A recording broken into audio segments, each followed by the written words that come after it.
I was born at Churchdown Farm in December 1941, and I've lived here all my life. My earliest memories, on occasions I would ride up with the horse and cart with my father with 2 churns of milk, and I would catch the taxi and he would offload the milk onto the bank just down the road there. Well, my earliest memory, I suppose, was when I started courting my husband. We used to go to the farm and wash milk bottles on a Sunday afternoon. So that's my earliest memory, I think, of work. I'm Sheila Perryman. I've lived here all my life on the same council estate. Born in number 1 in the small bedroom.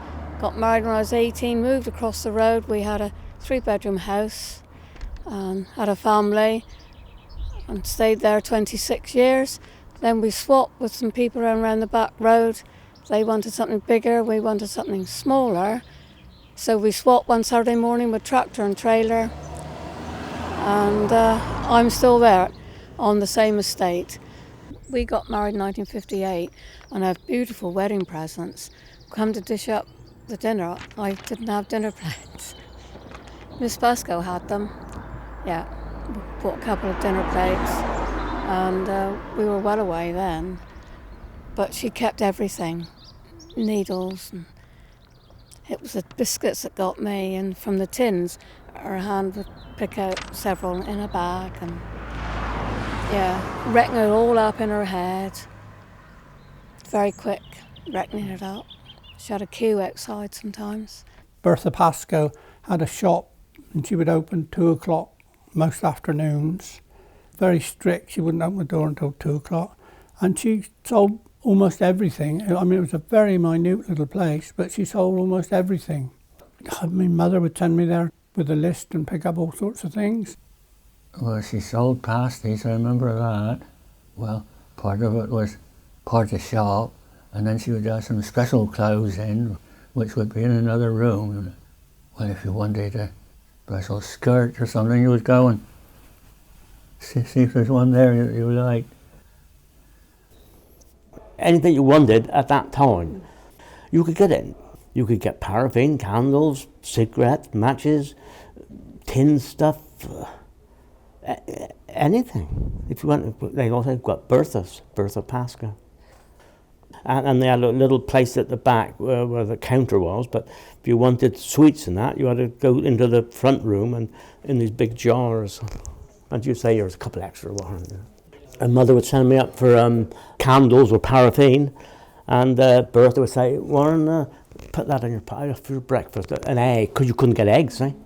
And she'd give me a little fresh egg. You know, I used several of the people around would give me the chocolate, the sweet coupons, because they didn't. You know, they were all elderly. And being the only little boy, really, I was well looked after. Well, she was always seemed a very old lady to me. Newspapers would quite often drop there, and we often used to go and call in there for the newspapers. And it was supposed to be my job sometimes to pick it up when I came back from school. But never I forgot it, because I had a school taxi used to bring us back. I used to get on my bike over to get it to rectify my sins. Bertha was a staunch Methodist, and if it wasn't for her and her brother Fred, I think the chapel would have closed a lot earlier than what it did do. And she also had Andy Stores, which is here. I think she died in her 90s and almost carried on with the shop until she died. This village, when the shops ran out, they had a good delivery service, because my wife and I used to do the milk, newspapers and bread right up until 2006 when I had to have a major operation, so we retired then.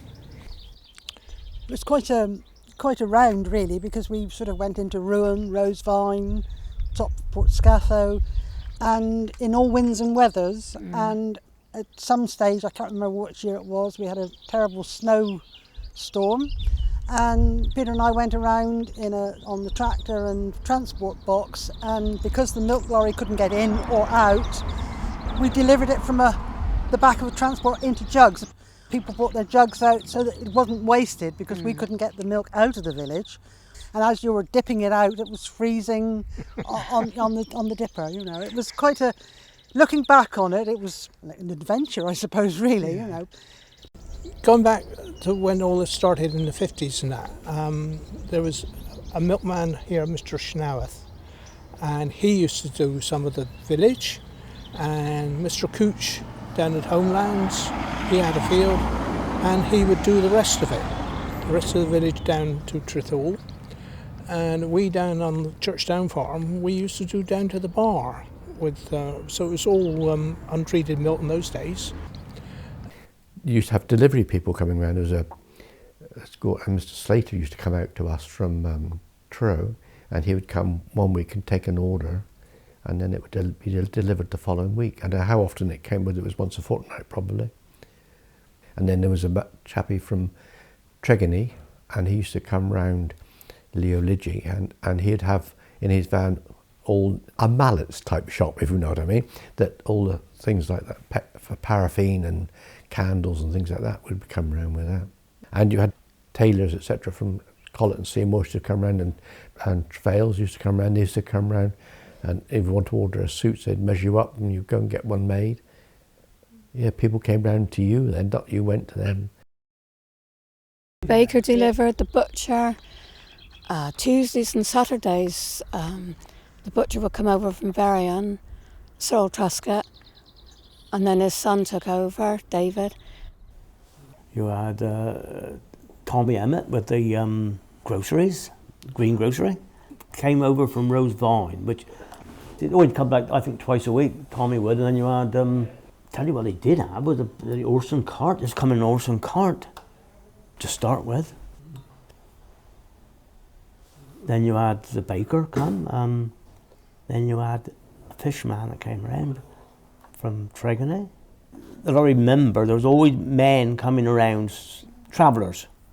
You know, you'd order from them, then they would go back, usually from Truro or from, they'd send it either out on the bus or on the ferry. And you could, you know, then the bus would, you know, drop it off.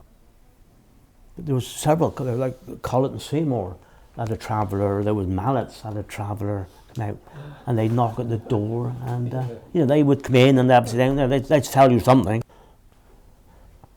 Slaters of Truro used to come around. I think he came around on a Wednesday in his car, collected the money from last week's.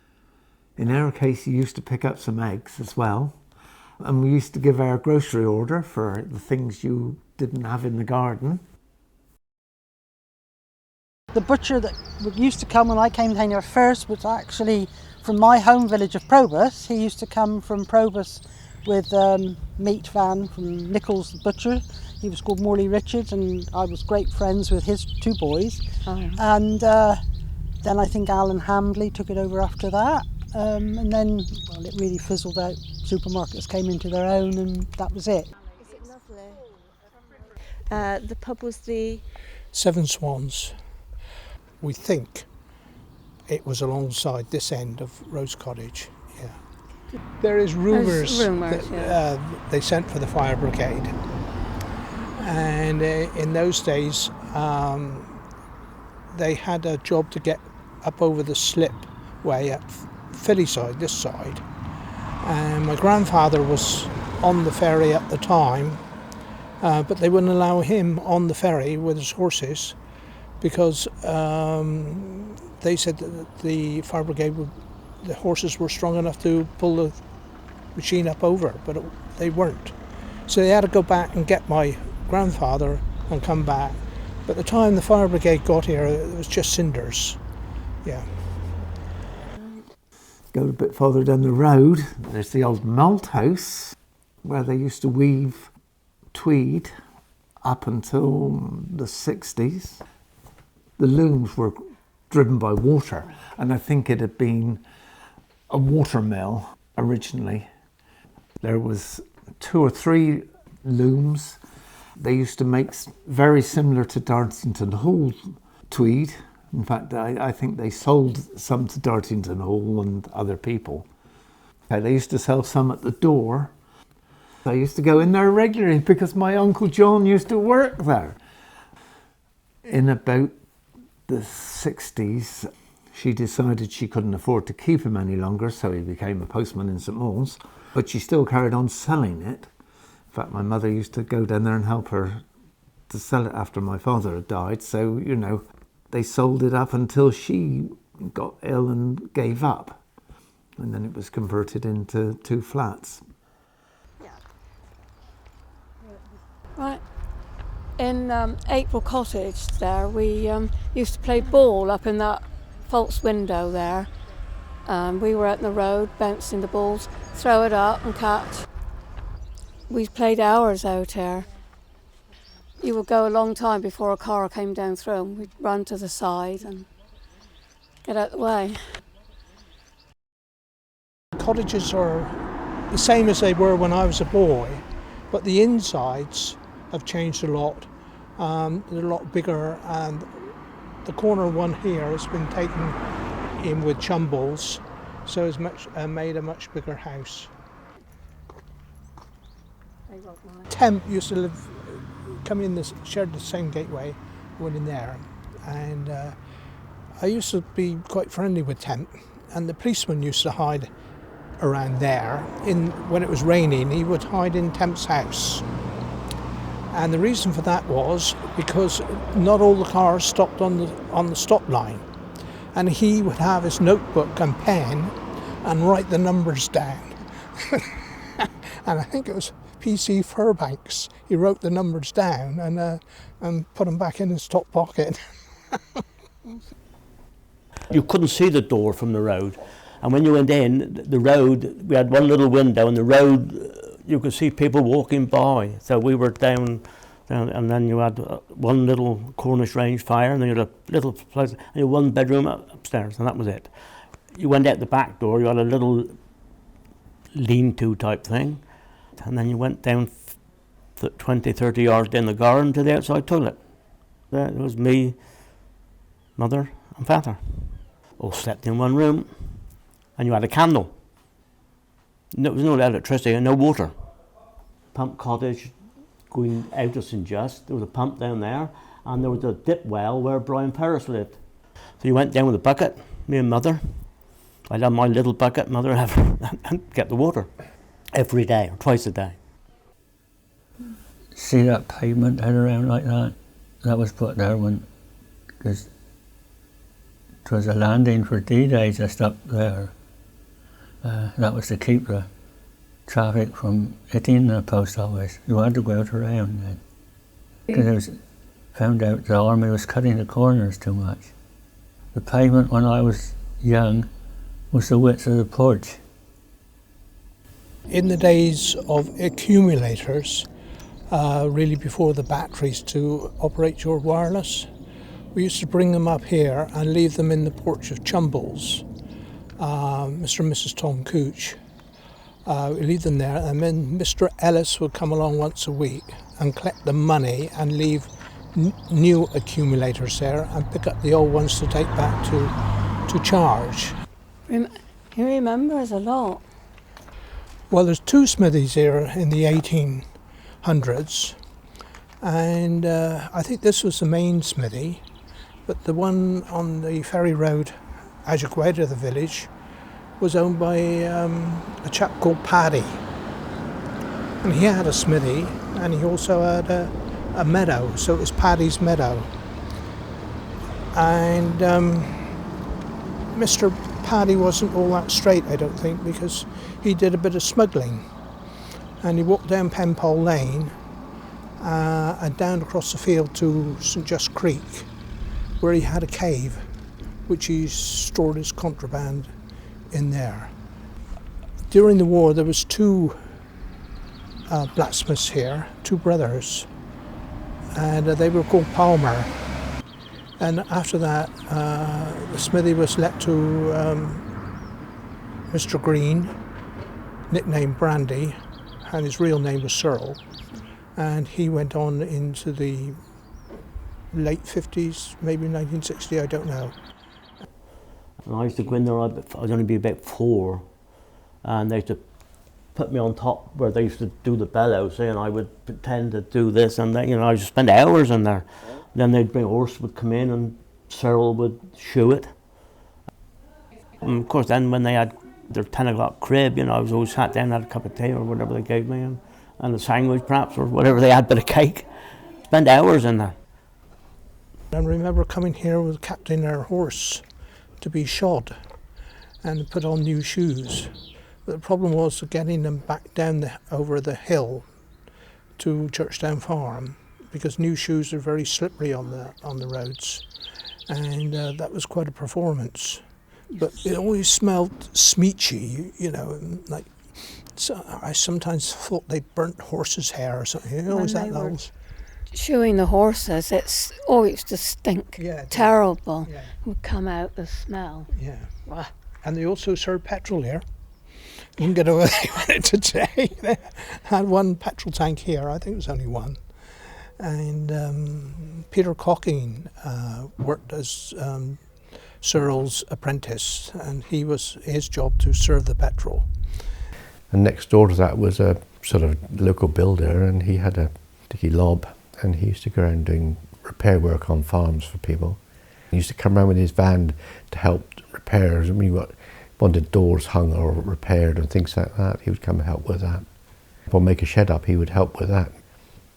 The first post office I can remember was just Council House side of the blacksmith shop, the other side of the road. And Mrs. Vincent was in there with the post office, and her husband had a little taxi business run as well. He kept his car in a wood garage here on the corner there somewhere. And my mum would hire him like 3 times a year to take us out for a ride. And I used to go out on the road watching for him. And his car number was DXP 574. But it stuck in your mind. And then when they stopped, it went round the corner, going towards Gerrans, going towards the main 8th, 3078 to Truro. And it was round the corner, and the Miners were in there. I remember them in there. Now, Wednesdays, when I was growing up, was Market Day, Truro Livestock Market and Truro Market Day. And the Western National used to pick up passengers from here. I remember going in with my mother, and I remember one or two of the farmers, if they had a good day, they would have a couple of pints, and on the way home they would start to sing. Any beef or any pigs and sheep went to market in those days, to Truro Market. My father, as a boy, when he was growing up, they used to drive their cattle, as he was at Philly then, he would drive it into Truro Market on a Wednesday, and they'd go around and find out how many were going, and they'd get together. So instead of driving one animal in, it would be 6, you would drive perhaps 6 cattle in, then you'd lose them in the woods going down to King Harry Ferry, and get them out again, get wet, drive them on the ferry. I mean, there was a holding shed down there. They'd walk them all the way to Truro. One day, my father took a bull from Trinestral Philly into Truro, and it was sold.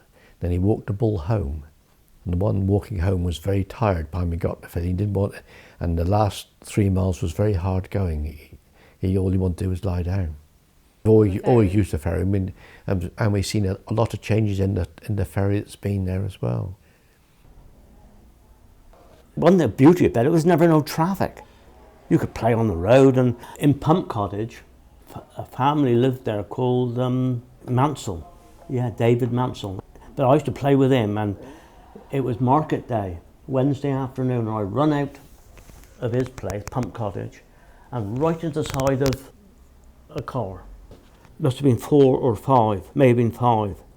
He jammed on brakes, of course, and he jumped out and picked me up, and he carried me across the road to my house, and he said, "Betty," and I wore and run right inside of me, and he went in, opened up the thing, it was market day, and he brought in, he must have had a box full of oranges, and he brought in 2 great oranges. Said, "Here, old Warren," that's, I was all right.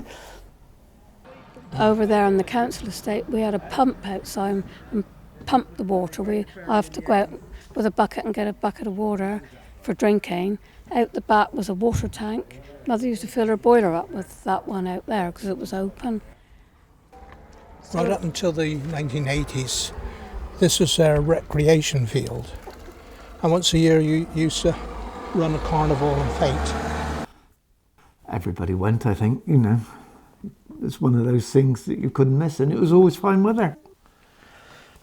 They used to have tractors and trailers with floats on, and you know, the WI did a float, and we're on a float once. I was Miss St Just, and Andrew German, my cousin, and Kevin Chipman, we dressed up as Miss St Just in attendance, and we won first prize, much to the disgust of the WI, but we went in as 3 tenors. Where we got nearly everybody drunk because they thought that we had tea water, and it was actually brandy that was in the bottle. Well, let's have a sip. All sorts of things. Yes, we did. I don't know, lots of things. You went in once just with you and the dog. As one man and his dog. Reg used to dress up. My husband used to dress up. Reg makes a very good woman, dress up in old women's stuff and walk along with his walking stick. He'd have a prize for that. Yeah, his legs were very good shape. Yes, that was great fun. I just remember carnivals in this field, and when they had the carnival here, they always came out and went around the village, parading around the village, and then came back for the prize giving. I went to school at St Just School for 1 term, and then there were so few children they closed it down. So what was left, got in a Rolls Royce and went to St Maule's, and then fetched at 4 o'clock, so we didn't finish till 4 o'clock then. We used to run a youth club after the school comes down. A gang of us used to come along, Benny and I, we used to make refreshments for that night. Be a youth club. A couple from St Maule's would come up and teach us dancing and things like that. Yeah. Humphrey Davy, in 1918, planted a peace tree here. Arwin, our priest in charge last year, came and blessed the tree for its 100th anniversary. Do you want to do the plaque? I don't know if you can see it.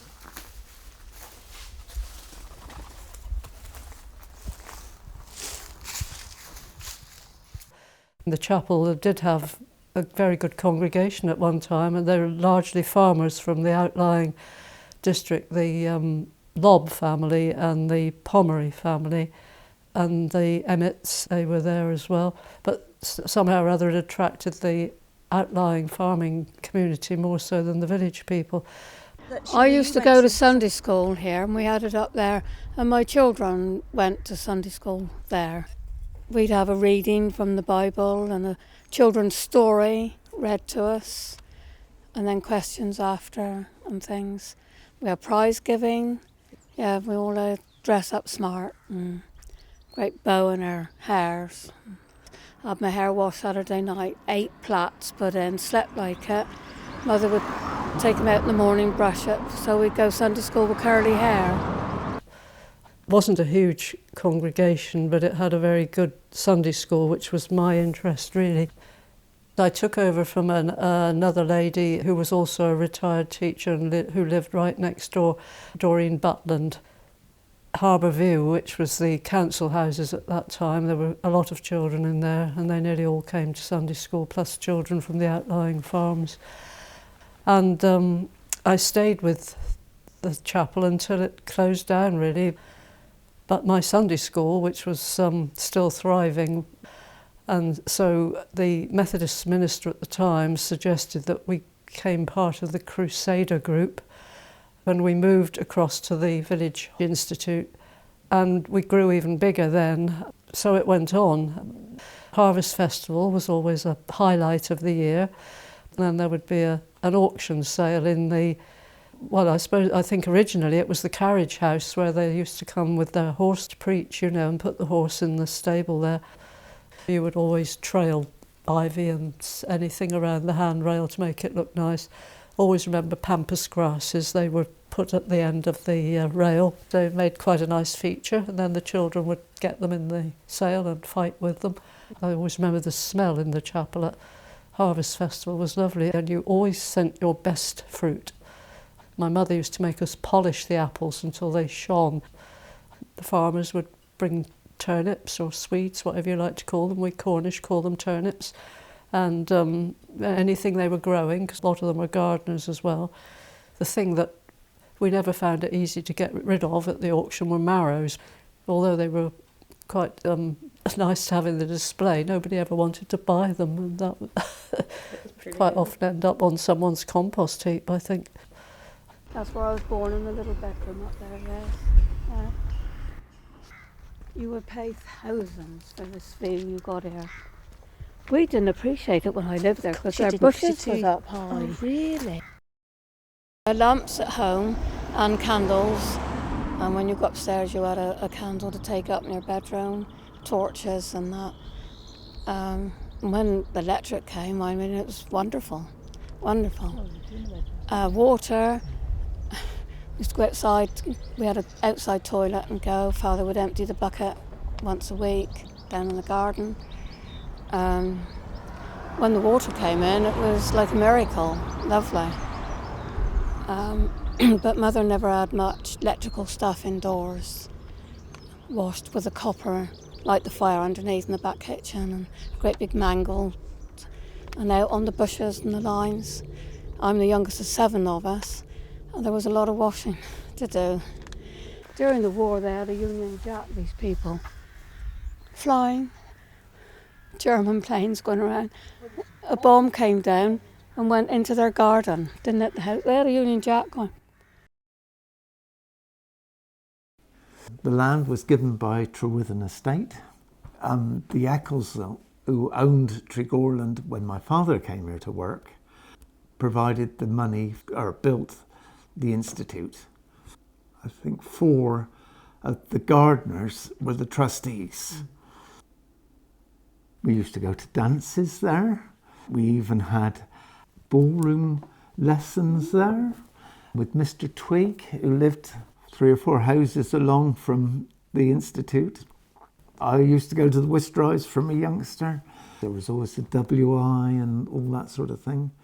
I've been to Christmas parties there, you know. I think I might have had my first kiss there. It was the only meeting place really in those days.